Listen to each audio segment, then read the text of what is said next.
Hello ji, welcome back to PW pharma. This is Astha Navlani, your pharma guide. कैसे हैं सभी बच्चे? आई होप आप सभी लोग बहुत अच्छे होंगे।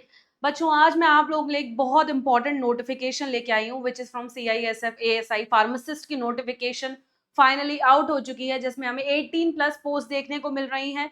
ये 2026 नोटिफिकेशन है और हाँ, इसमें D pharm as well as B pharm दोनों ही एलिजिबल हैं। क्या क्या इसकी कैटेगरी, क्या क्या इसके रिलेटेड एस्पेक्ट्स होने वाले हैं जो हमें पता होने चाहिए, उनके बारे में एक बार क्विक रीड कर लेते हैं उसकी ऑफिशियल नोटिफिकेशन में। ऑफिशियल नोटिफिकेशन ऑब्वियसली आपको वेबसाइट पे मिलने वाली है। कौन सी वेबसाइट पे, वो भी वेबसाइट में आप लोगों को बताने वाली हूँ।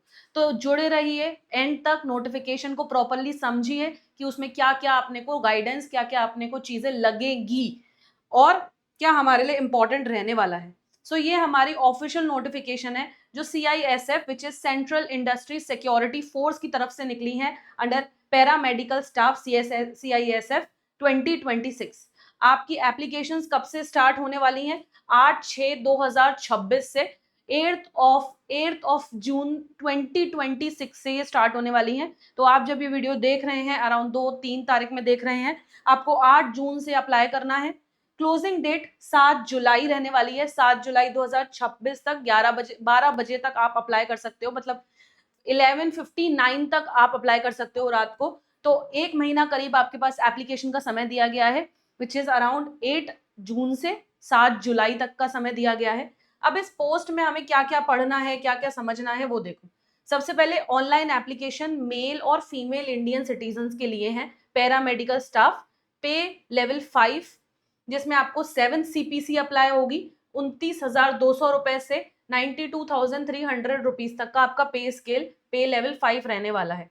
CISF एक्ट और रूल्स के according central civil services rules apply होगा और इसमें आपको pension system, defined contributory pension system as the national pension system applicable होगा सारे ही एम्प्लॉयज के लिए जो 1 जनवरी के उन्होंने 1 जनवरी 2004 से या उसके बाद बेसिकली ज्वाइन किया है।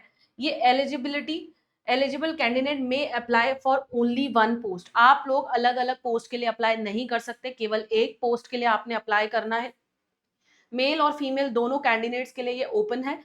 इसमें ध्यान रखने वाली बात क्या है कि आपका रिटन एग्जाम भी होगा, फिजिकल टेस्ट भी होगा। एक सेकेंड दीजिएगा, बैक कर लेते हैं।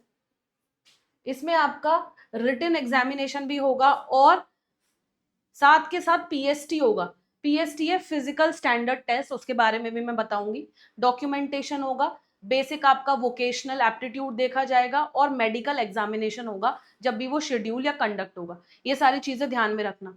Admit card any stage of examination आपको पोस्ट से नहीं भेजा जाएगा, आप लोगों को उसको वेबसाइट से डाउनलोड करना पड़ेगा। ये वेबसाइट दी हुई है, इस वेबसाइट से आप लोगों को वो डाउनलोड करना पड़ेगा, आपको पोस्ट से नहीं भेजा जाएगा।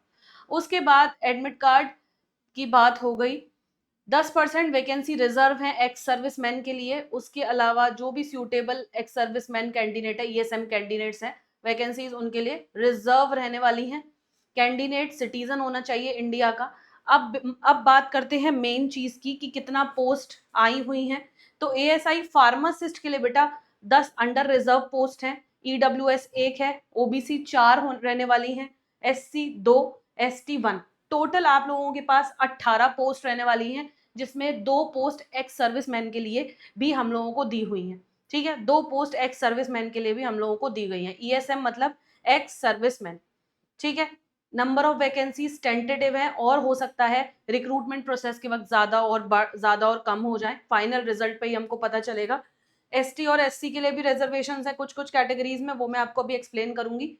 आपको ऑनलाइन मोड में एप्लीकेशन सबमिट करनी है CISF FRECT.CISF.government.in पे जाके। इस पे आपको ऑनलाइन एप्लीकेशन 8 जून से चालू हो जाएगा।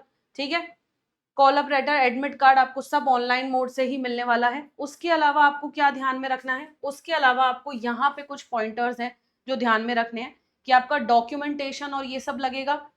Post purely temporary but likely to become permanent. ये पोस्ट कम्बेटाइज्ड है, purely temporary in nature but can be permanent also. उसके अलावा ये सब आपको पता चल गया है। ओके,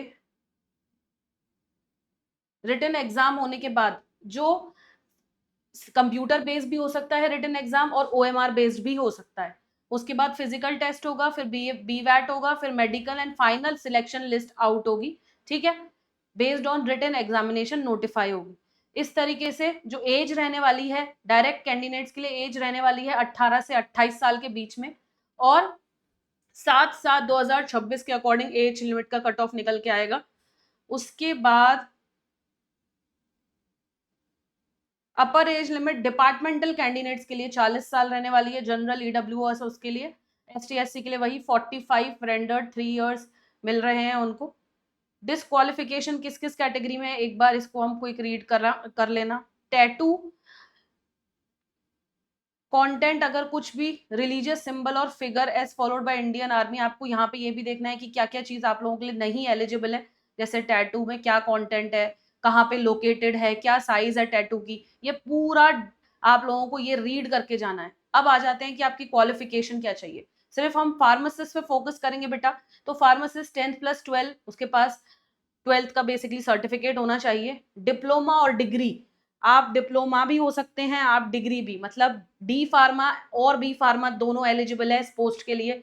ठीक है, और उसका रजिस्ट्रेशन भी होना चाहिए। तो यहाँ पे हो सकता है कि आपसे जब फॉर्म फिल करवाए तो आपसे रजिस्ट्रेशन नंबर भी मांगे, तो ध्यान रखना रजिस्टर्ड कैंडिडेट्स ही अप्लाई करें तो बेटर रहने वाला है। ठीक है, तो बेटर रहने वाला है। इसके बाद जो भी जनरल कैंडिडेट्स हैं उनकी हाइट कितनी, 170 सेंटीमीटर मेल्स के लिए बता रहे हैं ये, और 80 to 85 सेंटीमीटर चेस्ट साइज। उसके बाद हाइट जो फीमेल्स की है वो 157, general EWS ST OBC candidates के लिए। उसके बाद जो भी लोग कुमाऊं, गोरख, डोगरा, मतलब बेसिकली पहाड़ी रीजन में है, उनके लिए अलग स्पेसिफिक हाइट रेंज बताई गई है। उसके अलावा जो बी पैराग्राफ 5.3 B12 में लाए करते हैं उन लोगों के लिए अलग हाइट का बताया गया है। ठीक है, ASI pharmacist basically 10+12 army forces navy with minimum 15 years of service. जो भी लोग मतलब एक्स सर्विसमैन वाली कैटेगरी में अप्लाई करेंगे उन लोगों के लिए कुछ अलग क्राइटेरिया दिया गया है। ठीक है, ऑल राइट। सो जो चीजें मुझे इंपॉर्टेंट लग रही थी बेटा वो मैंने आपको क्लैरिटी से बता दी गई हैं। ठीक है, ये कहाँ कहाँ पे रिक्रूटमेंट आई है उन जगहों के नाम बताएंगे, कौन कौन से कैंपसेस में आप लोगों को बेसिकली जुरिस्डिक्शन रिक्रूटमेंट सेक्टर मिला है। जैसे कि एक सेक्टर नदर्न सेक्टर है, फिर एनसीआर है, वेस्टर्न है, सेंट्रल है, सदर्न सेक्टर, इन सारी जगह पे वैकेंसी निकली हुई है। और ये क्लोजिंग एप्लीकेशन वही 7 जुलाई 2026 की है। ऑनलाइन एप्लीकेशन सबमिट करने के बाद ही कोई चेंज करेक्शन नहीं किया जा सकता है, जैसे जनरली होता है वैसे यहाँ नहीं होगा। एक ही बार में आपको सही तरीके से फॉर्म भरना पड़ेगा। ठीक है, so this was all the important information जो आपको पता होनी चाहिए। आपको क्या क्या सर्टिफिकेट लगेंगे, इस पीडीएफ इस पीडीएफ की लिंक मैं आप लोगों को इस वीडियो के नीचे भी प्रोवाइड कर दूंगी, आप प्रॉपरली इसको रीड कर लेना। और मेन आपको ध्यान रखना है what is the pay scale, कब चालू हो रही है एप्लीकेशन, कब बंद हो रही है, आप एलिजिबल हो भी या नहीं, आपको रजिस्टर्ड होना पड़ेगा। फार्मासिस्ट की टोटल मिला के 18 पोस्ट हमें देखने को मिल रही हैं, जिसमें हमें 2 एक्स सर्विसमैन के लिए भी हैं। तो बहुत अच्छा स्कोप है, बिल्कुल भी इस वैकेंसी को हम जाने नहीं दे सकते। इसके लिए बिल्कुल जोरों शोरों से आज ही से तैयारी चालू कर दो बच्चों। ऑल द बेस्ट जितने भी एस्पायरेंट्स इसको फिलअप करने वाले हैं। ठीक है जी, with that this is me Aastha Navlani now signing off. Thank you so much बच्चों।